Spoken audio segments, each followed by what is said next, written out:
یہ نبی کریم نے وعدہ کیا ہے کہ تو سورت واقعہ پڑھ تیرے گھر میں فاقہ نہیں آئے گا۔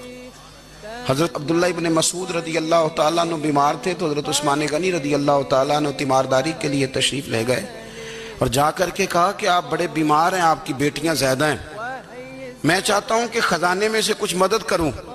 تو سیدنا عبداللہ ابن مسعود رضی اللہ تعالیٰ عنہ اٹھ کے بیٹھ گئے اور کہنے لگے امیر المومنین، اللہ آپ کو میری طرف سے، میری بیٹیوں کی طرف سے بہتر صلہ دے، میری بیٹیوں کو کسی خزانے کی ضرورت نہیں، میں نے انہیں خزانہ دے دیا ہے۔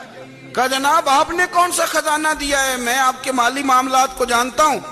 تو فرمانے لگے امیر المومنین، میرے نبی کریم نے فرمایا ہے جو سورت واقعہ پڑھے اسے کبھی فاقہ نہیں آتا، میں نے بیٹیوں کو یاد کرا دی ہے، یہ خزانہ میں نے انہیں دے دیا ہے۔ وہ سارے والدین سنیں جو بیٹیوں کے لیے پریشان رہتے ہیں۔